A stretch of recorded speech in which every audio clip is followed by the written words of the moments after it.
अस्सलाम वालेकुम नाज़रीन, आप देख रहे हैं प्रोग्राम दो टोक। मैं हूं किरण नाज। अगर मगर ये वो सही गलत ये सब नहीं चलेगा। अदालत ने जो फैसला दे दिया है उस पर 100% अमल होगा। सुप्रीम कोर्ट से ये बड़ा साफ वाज़ेह अंदाज में पैगाम आया है। सुप्रीम कोर्ट के सीनियर तरीन जज हैं और अगले चीफ जस्टिस हैं मिस्टर जस्टिस मंसूर अली शाह साहब आज एक तकरीब में खिताब कर रहे थे। उन्होंने कहा कि किसी के पास चॉइस नहीं है कि फ़ैसले को दुरुस्त कहें या गलत कहें। ये हो नहीं सकता कि सुप्रीम कोर्ट के फैसला हो। अब अहम सवाल ये है कि क्या जस्टिस मंसूर अली शाह का ये पैगाम हुकूमत के लिए है क्योंकि आज ही नाज़रीन सेनेट सेक्रेटेरिएट की जानिब से इलेक्शन एक्ट तरमीमी बिल का गज़ट नोटिफिकेशन जारी किया गया है और लगता यूँ है कि हुकूमत PTI को मखसूस नशिस्तों से महरूम रखने के लिए हर हद तक जाने को तैयार है। सिर्फ कि वज़ीर आज़म के मुशीर राना सनाउल्लाह तो 9 मई को गैर मुल्की एजेंसी से जोड़ रहे हैं। 9 मई जो साहब वो इंडिजिनस था। 9 मई में भी गैर मुल्की हॉस्टाइल एजेंसीज मुलव्वस थी। सबूत है उसके। मिलिट्री कोर्ट में हो या ऑर्डिनरी कोर्ट में हो तो ट्रायल में सारी चीज़ें सामने आएंगी। हुकूमत का मानना है कि 9 मई को जो हुआ वो PTI और गैर मुल्की एजेंसीज़ के गठ जोड़ के नतीजे में हुआ, लेकिन हुकूमत ये मामला किसी भी कानूनी प्लेटफॉर्म पर नहीं लाई है। क्या सबूत हैं आज तक वो भी सामने नहीं लाए गए हैं। PTI अब 9 मई के वाक़यात की CCTV फुटेज सामने लाने के लिए अदालत जाने का ऐलान कर रही है। सुनिए। CCTV कैमरा फुटेज 9 मई की आप सामने ले आए, 18 मार्च की सामने ले आए। दूध का दूध पानी का पानी हो जाएगा। इमरान खान साहब ने खुद भी कहा है कि वो इसके लिए केस भी करेंगे। बाज पाकिस्तान है, इंटेलिजेंस एजेंसियां हैं, FC है, रेंजर्स हैं, रियासत के औजार होते हैं। MNA यहाँ पे मेरे साथी मौजूद हैं। हम लोग रियासत है। अब नाज़रीन सवाल यहाँ पर यह है कि CCTV फुटेजेस सामने आने से होगा क्या? जो PTI रहनुमा अपने बयानात वाली फुटेजेस से इनकार कर रहे हैं, क्या वो उन CCTV फुटेजेस को तस्लीम कर लेंगे? अगर ऐसा है तो इमरान खान आज ही उन लोगों को पार्टी से निकालें और कम से कम उनके हिस्से की माफ़ी मांगें जिनकी फुटेजेस के इंसाफ ने फ़खरिया लगाई थी। प्रोग्राम में बात करने के लिए, इसको डिस्कस करने के लिए मेरे इंतहाई मोअज़्ज़ज़ मेहमानों में बैरिस्टर अकील साहब ज्वाइन कर चुके हैं, शुएब शाहीन साहब ज्वाइन कर चुके हैं और हफीज़ुल्लाह नियाज़ी साहब मेरे साथ मौजूद हैं। आप तीनों मेहमानों की मैं शुक्रगुज़ार हूँ। अकील साहब आपकी इजाज़त से ज़रा मैं चाह रही हूँ आगाज़ करूँ मैं शुएब साहब से। शुएब साहब, जस्टिस मंसूर साहब आज एक तकरीब से ख़िताब कर रहे थे जो उन्होंने गुफ्तगू की कल के फ़ैसले और आज के ख़िताब के बाद आप लोग तो ऑब्वियसली बड़े पुरुम्मीद होंगे, लेकिन दूसरी जानिब जो हम इलेक्शन एक्ट में तरमीम का जो बिल है उसका गज़ट नोटिफिकेशन भी आ गया, बाकायदा तौर पर कानून बन चुका। इलेक्शन कमीशन का अगर मैं बयान देखती हूँ तो वहाँ से भी यही आया है कि फ़ैसले पर अमल दरामद कर दिया है। तो क्या समझते हैं, दिल्ली हमस दूर अस्त?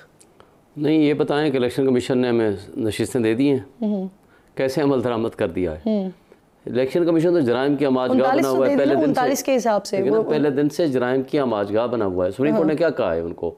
जो कुछ सुप्रीम कोर्ट ने कहा है उसके मुताबिक तो उन्होंने अमल दरामद नहीं किया था। 39 को शामिल कर दिया, फिर बाकी 41 का वो क्यों नहीं किया? उनका टाइम बाउंड था, वो क्यों नहीं किया? फिर उसकी बुनियाद पर जो मखसूस नशिस्तें मिलनी थी वो क्यों नहीं किया? और आज तक देखें, free fair and transparent election कराने की जिम्मेदारी किसकी थी? इलेक्शन कमीशन की। क्यों नहीं कराया? और जिस अंदाज से जो कुछ होता रहा पाकिस्तान, दुनिया ने इसको देखा और दुनिया ने रिपोर्ट किया। नॉमिनेशन फॉर्म छीने जा रहे हैं, कागजात नामजदगी का जो हशर हो रहा है, फिर फॉर्म 47 जिस तरह बनाए गए, इलेक्शन ट्रिब्यूनल जिस तरह बनाए गए, फिर अब हैंड पिक्ड इलेक्शन ट्रिब्यूनल बनाने की कोशिश हो रही है। ये हर जगह पे इलेक्शन कमीशन तो मुलव्वस है। खुद क्रिमिनल एक्ट है उनका, क्रिमिनल एक्ट है। तो उसकी हद तक तो हम ऑलरेडी जुडिशल काउंसिल में भी जा चुके हैं, वहाँ देखा जाएगा। मगर ये कहना, देखें, supreme court of Pakistan chief justice साहब, जो होने वाले चीफ जस्टिस साहब, सीनियर तरीन जज साहब ने जो कुछ कहा है, ये एक जस्टिस सिस्टम का एक ढांचा है। अगर आप देखें, सुप्रीम कोर्ट एक फैसला दे, फुल कोर्ट फैसला दे दे, कल आप पार्लियामेंट एक जो कि एक रबर स्टैम्प की बुनियाद पर बैठी हो और जो कि वैसे भी फॉर्म 47 की पैदावार है जिसकी क्रेडिबिलिटी के ऊपर आज भी शक है, वो उठे, वो कहते हैं हम सुप्रीम कोर्ट का फैसला नहीं मानते। क्या इस तरह निज़ाम में इंसाफ चलेगा? यानी किसी की भी हुकूमत हो, इर्रेस्पेक्टिव छोड़ दें आज का, हमारी सीटें हमें मिलनी है, हमें नहीं मिलनी है, बात है। आज एक सुप्रीम कोर्ट फैसला दे, कल इलेक्शन उस ऑर्डर को ये पार्लियामेंट का फैसला नहीं मानते। देखिए, अमल दरामद तो होना चाहिए और हुकूमत का तो ये वतीरा रहा है ना सर, उनके तो लेगेसी ये रही है कि जो फैसले आते रहे उस पर अमल दरामद नहीं हुआ। स्पेशली वो 90 डेज वाला आप केस देख लें तो वो उनकी एक रिवायात का हिस्सा है। बैरिस्टर साहब, आपने तो सर आज मंसूर अली शाह साहब की बात सुनी होगी, वो कह रहे हैं कि यकीन दिला रहे हैं वो कि जब मेरे पास इख्तियार होगा तो हम इस फैसले पर उसकी रूह के मुताबिक अमल दरामद करवाएंगे। अगर अदालती फैसले पर अमल न हुआ तो स्ट्रक्चर तबाह हो जाएगा। लग तो रहा है कि वो जो आपका इलेक्शन एक्ट में तरमीम है वो भी शायद काम नहीं आएगी। किरण, बहुत बहुत शुक्रिया। सबसे पहले मैं अपने भाई शुएब शाहीन साहब की भी बात सुनी और मुझे इज़्ज़त माब जज साहब की भी जो आज गुफ्तगू थी वो भी मैंने सुनी। उसमें मुझे तो समझ नहीं आती कि कौन सा नया कानून हम लेके आए हैं। हम इलेक्शन एक्ट में जो अमेंडमेंट्स हैं वो उसी की रीइटरेशन है, दोबारा उसी चीज़ को दोहराया गया है जो आइन और कानून में वाज़े तौर पे क्लियर कट लिखा हुआ है। अब ये नहीं हो सकता कि इज़्ज़त माब जजेस अगर चाहें तो आइन की ऐसी तशरीह करें जो हमारे बनाए हुए कानून के ख़िलाफ़ हो या उससे मुनाफी हो, क्योंकि नज़र तो यही आ रहा है। अगर कोई भी स्टूडेंट ऑफ लॉ, और ये ख़ुद भी लॉयर हैं, मुझे बताएं कि 3 दिन की मैं मिसाल देता हूँ कि 3 दिन जब आइन में वाज़े तौर पे लिखा हुआ है कि आपने अपनी एफिलिएशन और एफिडेविट जमा कराना है, वो 15 दिन में कैसे हो गया कि दोबारा रीराइट करने की इजाज़त दी जा सकती है? अच्छा सर, इसमें देखिए बहुत सारी चीजें जिसकी वाकई मिसाल नहीं मिलती। बट अगेन ये मुझे बताएं कि क्या ही अच्छा होता। आपको याद होगा कि 2019 में बाजवा साहब की एक्सटेंशन का मामला जो है वो सुप्रीम कोर्ट तक गया था। ये वही इज़्ज़त माब जजेस हैं जिन्होंने उसको उस टाइम पे एक्सटेंशन दी और मामला पार्लियामेंट में वापस भेजा। इससे आप नेक्सस ड्रॉ कर सकते हैं, एनालॉजी ड्रॉ कर सकते हैं इस केस से कि ये केस ऑफ फर्स्ट इंप्रेशन था। अगर उस टाइम एक्सटेंशन के टाइम पे आपने कहा जी पार्लियामेंट इस पे जाए, लेजिस्लेट कर ले, तो फिर अगर आप मिसाल देखें, अगर आप मिसाल मुझे दे रहे हैं आर्मी चीफ की एक्सटेंशन के मामले को सुप्रीम कोर्ट जाने की बात करें, तो फिर वो मिसाल हमारे सामने बलूचिस्तान अवामी पार्टी की भी तो आती है ना सामने। इलेक्शन के बाद मखसूस नशस्तें की फहरिस्त जमा करवाने की भी इजाजत तो उनको मिली थी ना। पार्टी ने कंटेस्ट किया था, इस पार्टी ने किसी एक सूबे में भी कंटेस्ट नहीं किया। ये प्रॉब्लम है यहाँ पे, ये एक लीगल इशू है। हम आए रोज अदालतों में पेश होते हैं, हम टेक्निकलिटीज पे भी बात करते हैं, मेरिट्स जो लेकर आए हैं उसके मुताबिक बाद में कोई भी जमात है और भले से आप भी क्यों ना हो, वो मखसूस नशस्तों की फहरिस्त नहीं जमा करवा सकते इलेक्शन के बाद। देखिए मखसूस नशस्तों में ये नहीं है कि पूरी हमारे सामने बाप पार्टी की मिसाल है 30 लोगों की फहरिस्त जमा करानी, आप एक बंदे की भी एक नॉमिनेशन की भी जमा करा सकते हैं। मिसाल के तौर पे आपके 300 कैंडिडेट अगर जीत गए, ये तो 180 की बात करते हैं ना, 300 भी जीत गए। बाप पार्टी ने नहीं करवाई थी ना, लेकिन उन्होंने मखसूस बाप पार्टी ने कंटेस्ट किया था। जब फाटा वाली सिचुएशन हुई थी, बाप पार्टी ने बलूचिस्तान में कंटेस्ट किया था और उसके बाद जब फाटा वाला तमाम तर वो जम हुआ केपी में, वहां पे हुआ इलेक्शन हुआ, तो उस पे जो है बाप पार्टी ने कंटेस्ट किया हुआ था। ये नहीं है कि बाप पार्टी ने कंटेस्ट किया था, लेकिन उनको मखसूस नशस्तें जमा करवाने का मौका जो है वो बाद में मिला था ना। मैं उसी पे तो कह रही हूं। और ये सर मुझे दोनों, अगर आप दोनों इजाजत दें, एक अगर मैं पॉइंट जरूर कर लूं कि इन इज्जत माब जजेस को आइन रीराइट करने का हक नहीं है। आइन की तशरीह जरूर कर सकते हैं, they are not lawmakers. ये आइन की तशरीह कर सकते हैं और आइन की तशरीह कानून और आइन के मुताबिक होनी चाहिए। ये किसी की नियाजी साहब भी मेरे साथ मौजूद हैं। नियाजी साहब आज आपने सुनी होगी। फिर आगे आखिरी बात देखें, सुप्रीम कोर्ट ने जो कहा है ना कि सुप्रीम कोर्ट की जजमेंट को मिस इंटरप्रेट करते हुए पीटीआई ने जो बतौर एक पार्टी इलेक्शन लड़ा उनको रॉन्गफुली इंडिपेंडेंट डिक्लेयर किया, लिहाजा हम उस गलती को रेक्टिफाई करते हुए इनको बैक उसी पोजीशन पे लेके जाएंगे। ये एक डिफरेंस है जो इशू है। आप क्यों नहीं गए उस फैसले के खिलाफ जब आपको डिसएनफ्रेंचाइज कर दिया गया? जब आपको हम थोड़ी सी गुफ्तगू को आगे बढ़ाते हैं। हफीजुल्लाह साहब इंतजार करें सर। आपसे निशान लिया था, हफीज साहब क्यों नहीं गए? हफीज साहब बहुत शुक्रिया। अस्सलाम वालेकुम सर, आज आपने गुफ्तगू ऑब्वियसली सुनी। सीनियर तरीन जज हैं जस्टिस मंसूर साहब, आज जो कह रहे हैं और जो कुछ उन्होंने कहा, इस पर ऑब्वियसली ऑपोजिशन बहुत खुश है लेकिन हुकूमत खुश नहीं है। और इसी तरह की हम माजी में भी देखते रहे हैं कि जब जस्टिस फाइज ईसा साहब गुफ्तगू किया करते थे तो उस वक्त हुकूमत परेशान होती थी और जो ऑपोजिशन थी वो नाराज हुआ करती थी। आज क्या लग रहा है आपको? हुकूमत परेशान होती थी और ऑपोजिशन खुश हुआ करती थी उस वक्त भी क्या लग रहा है सर, क्या बड़ा वाज़े तौर पर आज के पैगाम से, आज की बात से हुकूमत को मैसेज मिला है?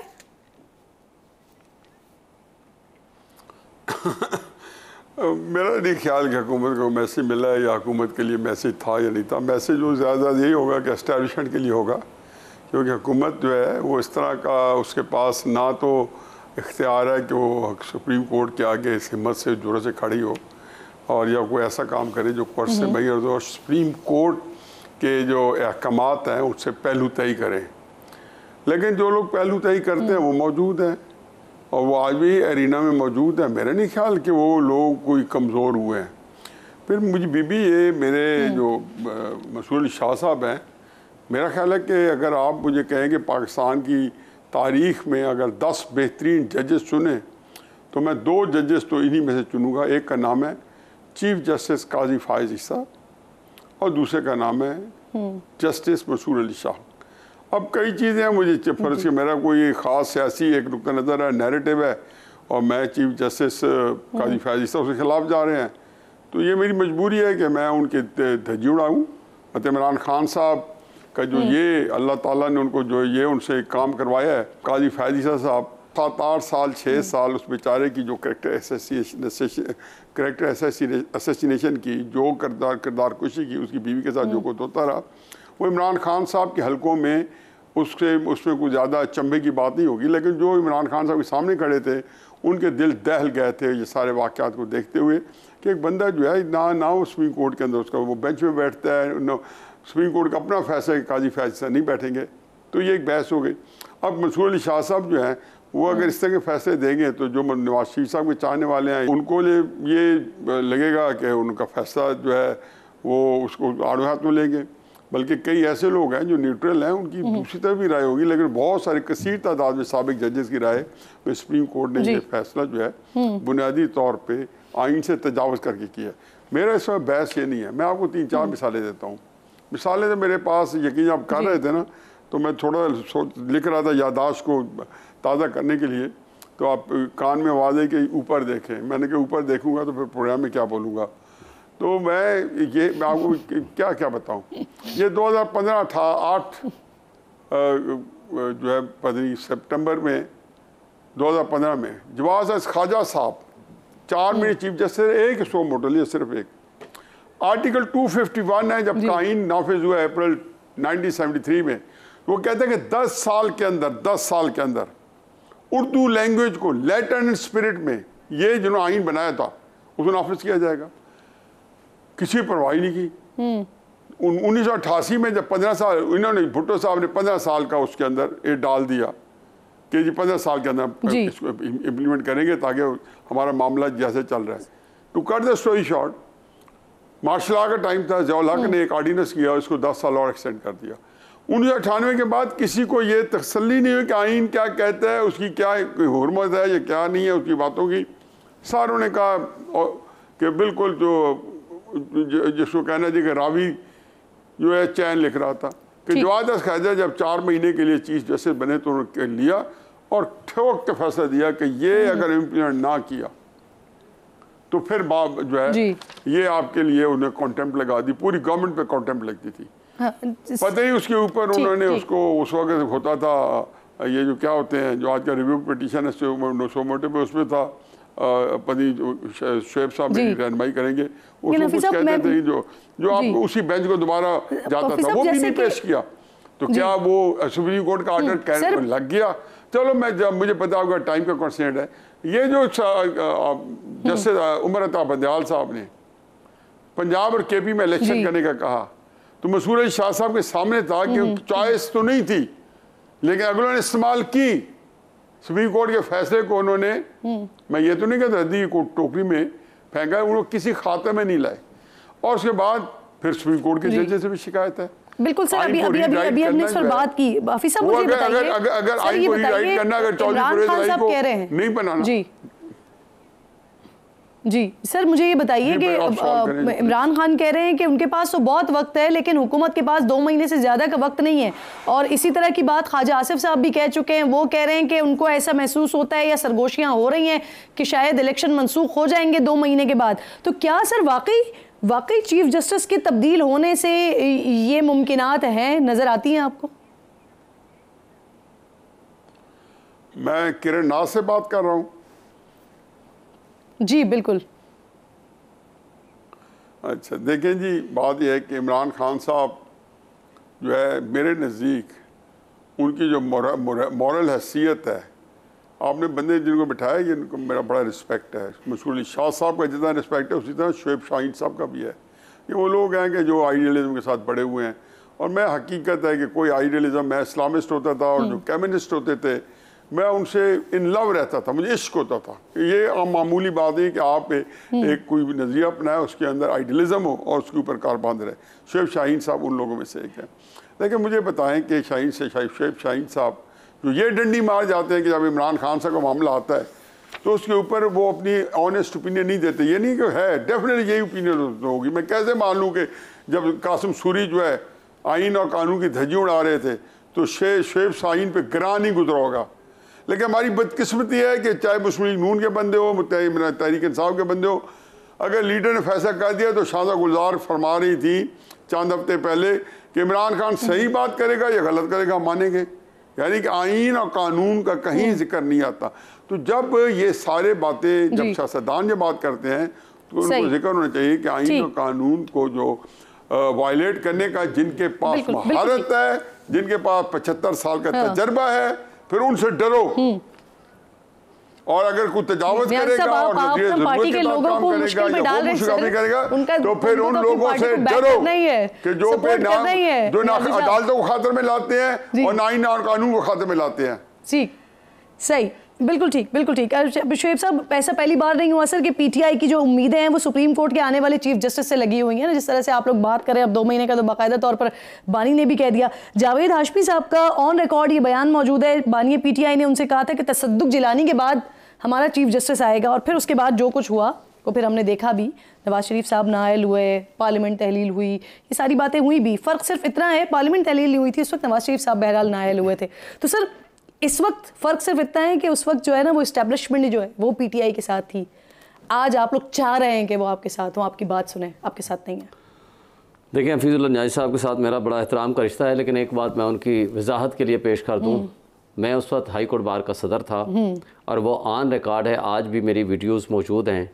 मैंने कासिम सूरी साहब की रूलिंग को unconstitutional even before declaration of the judgment मैंने कहा था। जजमेंट जस्टिस बंदियाल साहब ने बाद में दी थी। मैंने उसको कहा था कि ये गलत किया है इन्होंने, और उसकी वजह भी मैंने ये बयान की थी कि काश कि अगर आप इसी रीज़न्स पे भी अगर ये फाइंडिंग्स देनी थी तो आप पहले कमीशन बनाते, कमीशन की फाइंडिंग्स लेकर आते। वो जो साइफर आया था उनकी कमीशन की फाइंडिंग्स को बुनियाद बनाकर फिर जो चाहे करते, और सुप्रीम कोर्ट ने जिस बुनियाद पर फैसला दिया वो भी इसी बुनियाद पर दिया था। तो लिहाजा मेरी राय जो फरमा रहे हैं न्याय साहब, मेरी राय उस वक्त यही थी कि ये गलत फैसला है कासिम साहब की रूलिंग का। सही। दूसरी बात अब मैं आता हूँ, लिहाजा आज भी मेरे में इतनी अखलाकी ज़रूरत है कि अगर मेरी पार्टी को गलत बात करेगी या गलत फैसला करेगी तो मैं with in the limits of party कहूँ या आउटसाइड ऑफ द पार्टी, मैं गलत बात को इंशाल्लाह गलत कहूँगा। ठीक, बिल्कुल ठीक। दूसरी बात मैं आता हूँ, बिल्कुल ठीक। सर मैं ब्रेक के बाद दोबारा आती हूँ ना आपकी तरफ। मैं सिर्फ एक सवाल करके ब्रेक लेना चाह रही हूँ। सर मुझे बता दें कि अभी भी आप लोग इरादा रखते हैं आईनी तरमीम करके चीफ जस्टिस की जो मुद्दत मुलाजमत है उसको 3 साल करने की? देखें, इसमें पहली तो बात है 2/3 मेजॉरिटी की इसमें ज़रूरत है, वो हमारे पास है नहीं। सिंपल मेजॉरिटी की भी यहाँ पे बात है, इत्तेहादियों को मिला इरादा है, इसमें कोई ऐसा इरादा नहीं है। जब वो खुद ही कह चुके हैं कि मुझे एक्सटेंशन नहीं चाहिए, मेरी एक बड़ा क्लियर आपको मैं बताऊं कि हाई कोर्ट और सुप्रीम कोर्ट के जजेस की एज ऑफ रिटायरमेंट में डिस्पैरिटी है। कुछ ऐसी आईनी तरमीमें हैं लेकिन एक्सटेंशन के हवाले से नहीं है। वो ये इस हवाले से हैं कि एक 62 साल पे अगर हो रहा है और एक 65 साल पे रिटायर हो रहा है तो उसमें कम से कम एक हार्मनी आए। ये ना हो कि सुप्रीम कोर्ट के जजेस, मुझे बता दें सर, सादा सवाल है। ये जो 39 नशिस्तों के तनासुब से अगर पीटीआई को मखसूस नशिस्तें मिलती हैं तो क्या उसके बाद फिर आप इस पोजीशन में होंगे कि आईनी तरमीम कर सकें? देखें, ये तो अब देखा जाएगा कि मेजॉरिटी हुई तो इसके अलावा भी कई और ऐसे इश्यूज हैं जिस पे आईनी तरमीम की ज़रूरत है। इस मुल्क के इस निज़ाम में बेहतरी के लिए जिस तरह आपकी देखें ना, यानी आईनी तरमीम के लिए आप सिर्फ मेजॉरिटी का इंतजार कर रहे हैं? लाजमी नहीं है मेजॉरिटी हो, ये नहीं है बगैर मेजॉरिटी के नहीं हो सकता ना। बगैर मेजॉरिटी की बात नहीं कर रहा। तो आप इसके लिए सिर्फ मेजॉरिटी की वेट कर रहे हैं? मेजॉरिटी की बात किरण ये नहीं कर रहा। हो सकता है कई ऐसी आईनी तरमीम हो जिससे ये भी इत्तेफाक करते हों, ये भी हमारे साथ आ जाए। सही, ऐसी तो कोई बात नहीं है ना। पहले डिस्कस कर लेना, हो सकता है उनके फायदे में। छोटा सा ब्रेक लेना है मुझे, ब्रेक लीजिए नाज़रीन, ब्रेक के बाद वापस आते हैं।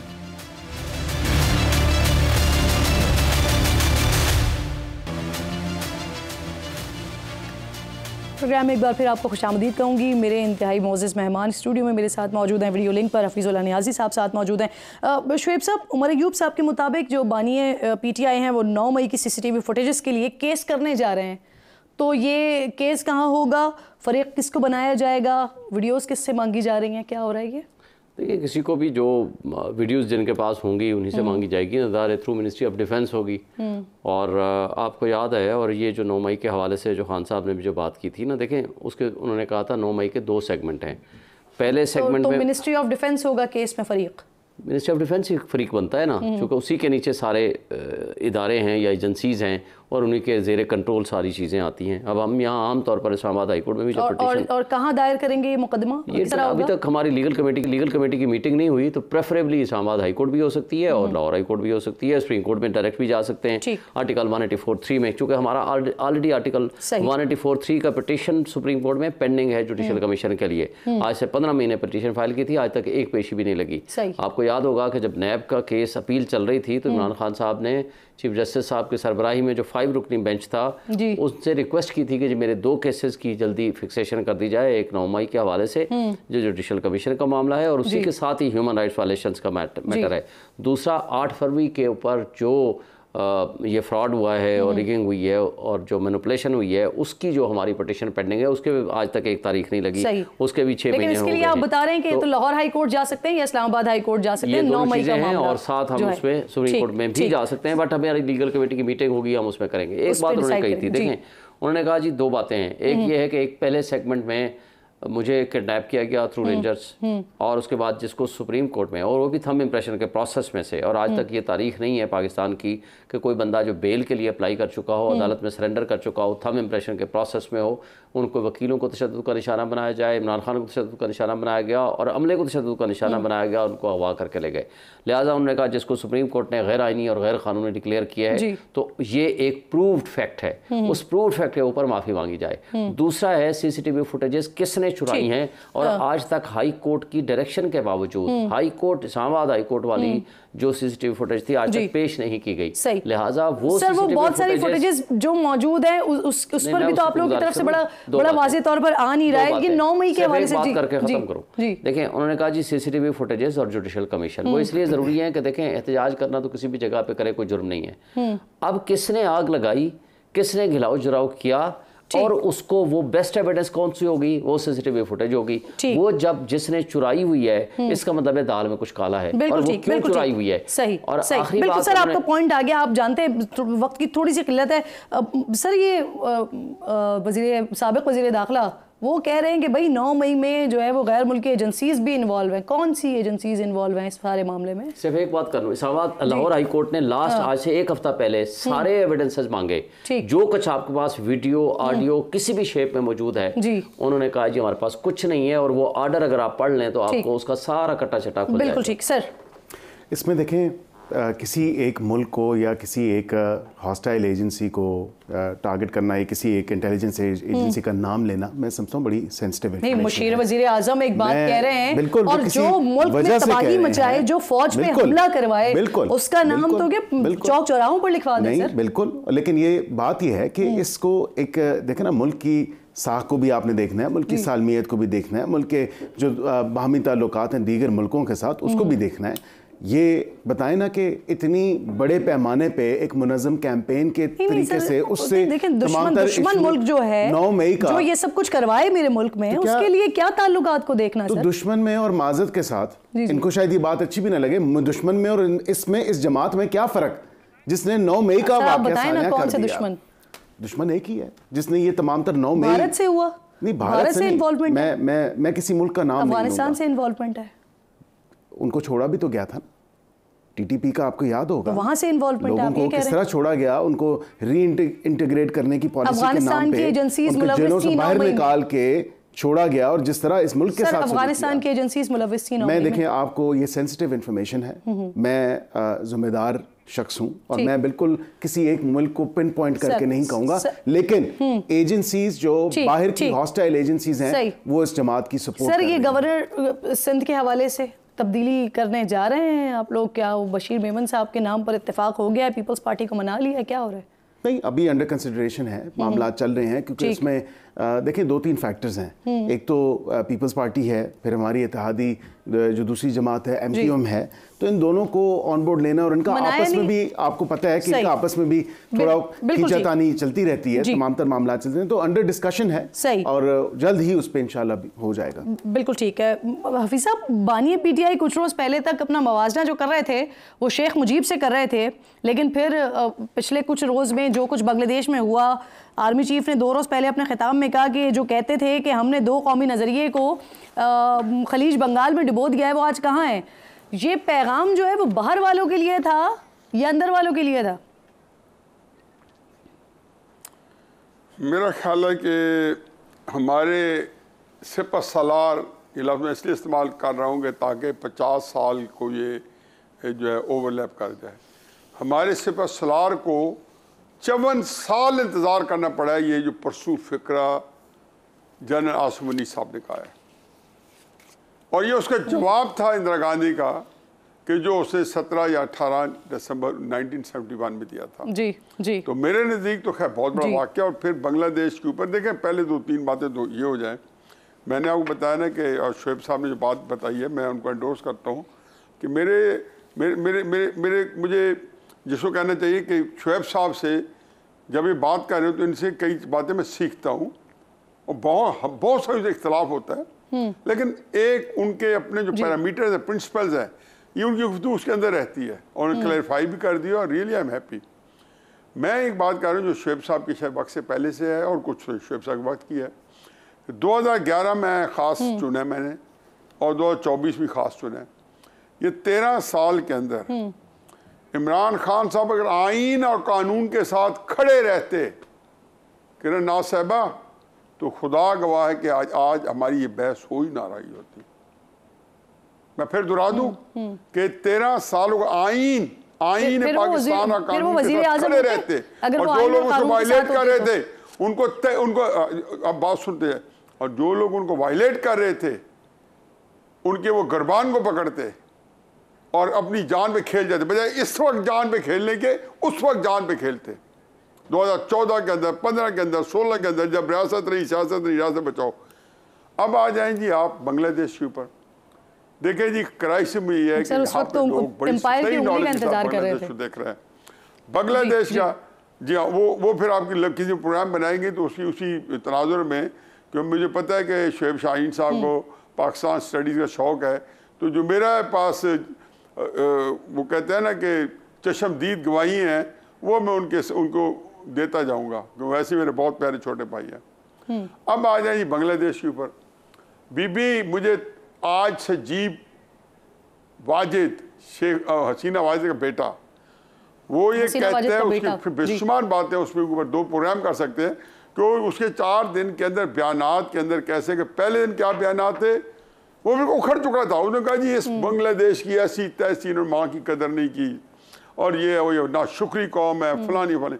आज उनके अंदर कुछ दमशम आ रहा है, और उन्होंने कहा जी मैं तो अपना विरासत करूँगा और जाके सियासत करूँगा। चलो ये अलग बहस है, लेकिन अब ये जो बात उन्होंने की है जिसका मैं जिक्र कर रहा हूँ, उन्होंने कहा जी कि किसी मुल्क में देखा है कि नाज़ी जर्मन वो पूरा मुल्क निकल आए और हिटलर के हक में नारे लगाए, या नाज़ी जर्मन के हक में नारे लगाए, या अल्लाह मियाँ तू कितना बेनियाज है।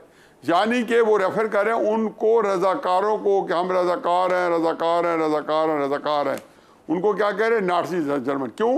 क्योंकि ये रज़ाकार जो थे पाकिस्तानी फ़ौज का दस्तो बाजू थे। आप उनकी सेंसिटिविटीज़ को नहीं वाकिफ बांग्लादेश की। बांग्लादेश के अंदर पाकिस्तानी आर्मी को उन्होंने एक ड्रैकुला बना के पेश किया रखा हसीना वाजिद उसके वालिद ने। वालिद का तो ये देखें कि 3 साल के अंदर कैसा तिया पांचा हुआ कि अगर ये 2 बच्चियाँ जो हसीना वाजिद उस वक्त और रेहाना जान ना बचा सकती, तो मेरा ख्याल है कि आज किसी जो है ये उनका नाम लेवाना होता।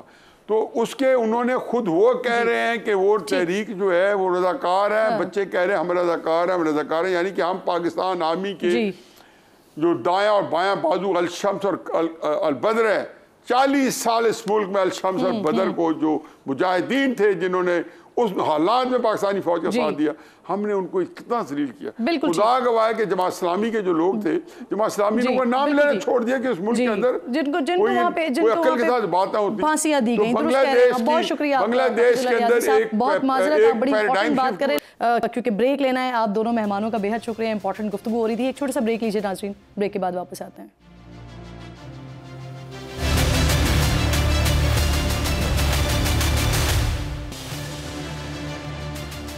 प्रोग्राम के आखिर में नाज़रीन बात करूंगी फ़ख्रे पाकिस्तान अरशद नदीम पेरिस ओलंपिक्स में सब्ज़ हिलाली परचम की शान बढ़ाने के बाद घर वापस आ रहे हैं और कुछ ही घंटों में इंशाल्लाह वो पाक सरजमीन पर लैंड कर जाएंगे। 40 साल बाद पाकिस्तान को ओलंपिक्स में गोल्ड मेडल जितवाने वाले, ओलंपिक्स में तारीख़ रकम करने वाले अरशद नदीम की वतन वापसी पर फ़कीदुल मिसाल इस्तकबाल के लिए तैयारियां की गई हैं। करोड़ों के इनामात के ऐलानात उनके लिए किए गए हैं। सदर मुमलिकत जनाब आसिफ अली जरदारी साहब ने अरशद नदीम को ओलंपिक्स में रिकॉर्ड कारकर्दगी पर हिलाल इम्तियाज़ से नवाजने की हिदायत की है। और भी बड़े बड़े इनामात के ऐलानात हो रहे हैं, लेकिन इन सारी सिचुएशन में वतन वापस लौटते हुए अरशद नदीम एक ऑडियो आई है मंजर आम पर, जिसमें कौमी हीरो एक दरख्वास्त कर रहे हैं। और वो क्या दरख्वास्त कर रहे हैं, ज़रा उन्हीं की ज़बानी आप सुने कि वो क्या कह रहे हैं। ब्रदर और मेरे वालिद साहब जो मेरी फैमिली आ रही है, तो वो काइंडली मेहरबानी करना उनको एयरपोर्ट पे एंट्री करवा देना आसानी से, क्योंकि पिछली दफ़ा मेरे ख्याल में काफ़ी मसले मसाइल बने हैं। तो बस ये मेहरबानी करना, थैंक यू। सोचिए कि एक ऐसी सिचुएशन कि जब पूरा मुल्क, पूरी कौम जो है इस बात पर खुश है कि अरशद नदीम ने क्या कारनामा सर अंजाम दिया है और ये ऐलानात किए जा रहे हैं कि उनका फ़कीदुल मिसाल जो है वो इस्तकबाल किया जाए, तो वहाँ पर उस कौमी हीरो को इस चीज़ की परेशानी है कि अल्लाह जाने उसके घर वालों के साथ, अहले खाना के साथ क्या रवैया रखा जाएगा, क्या सलूक किया जाएगा, क्योंकि पहले ऐसा हो चुका है। और वो क्या हुआ है वो भी मैं ज़रा आपको दिखाना चाह रही हूँ। वो ज़रा देखिए किस वजह से, किस परेशानी में मुब्तला है इस वक्त अरशद नदीम। दिखाइए जी। तो आपकी फैमिली के लोगों को बाहर खड़ा कर दिया गया था, आज भी ये मामला हुआ है, इस पे क्या कहना चाहेंगे आप? देखो जी, साडे बच्चे पिंड दे आए, बड़ी खुशी नाल गड्डी करा के आए आ, पल्लों किराया ला कोई 20-25 दिता, 60,000 लिया। ਉਹ ਸਾਡੇ ਪਿੰਡ ਦੇ ਮੁੰਡੇ ਹੈਗੇ ਜਵਾਨ ਸਾਰੇ ਬਾਹਰ खड़े ਆ, उन्होंने अंदर नहीं आने नहीं। तो आपने उनको बताया नहीं है कि हम अरशद को रिसीव करने आए हैं? जनाब उन्होंने बताया वा, मैं मसा आया, मैनू भी रोकया गया सी।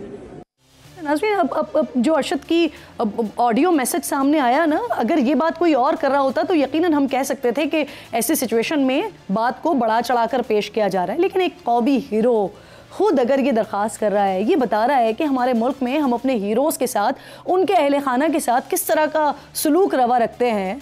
अरशद नदीम की ये ऑडियो सुनाने का मकसद और जो पहले उनकी फैमिली के साथ हुआ, ये सब दिखाने का मकसद खुदा न खास्ता किसी को नीचा दिखाना नहीं है, लेकिन ये एहसास दिलाना है कि जो खिलाड़ी मुल्क व कौम के लिए अपने प्यारों को पीछे छोड़कर बाहर जाते हैं, कारनामा सर अंजाम देते हैं, हमें उनके साथ साथ उनके अहले खाना की भी इज़्ज़त का ख्याल रखना चाहिए, उनको इज़्ज़त देनी चाहिए, ताकि वो भी महसूस करेंगे उनके प्यारों के साथ जो कुर्बानी बतौर ख़ानदान वो लोग दे रहे हैं, इसकी अहमियत भी है और इसका भी किसी को एहसास है। उनकी फैमिली को कम से कम ये हमें एहसास दिलाना चाहिए। और ज़रूरी है कि आज जब 12:55 पर अरशद पाकिस्तान आ रहे हों तो उनकी फैमिली को भी उसी तरह से वो प्यार दिया जाए जो अरशद डिज़र्व करते हैं, अरशद की फैमिली डिज़र्व करती है। अपना ख्याल रखिए, इंशाल्लाह नाज़रीन बात होगी। अल्लाह निगहबान।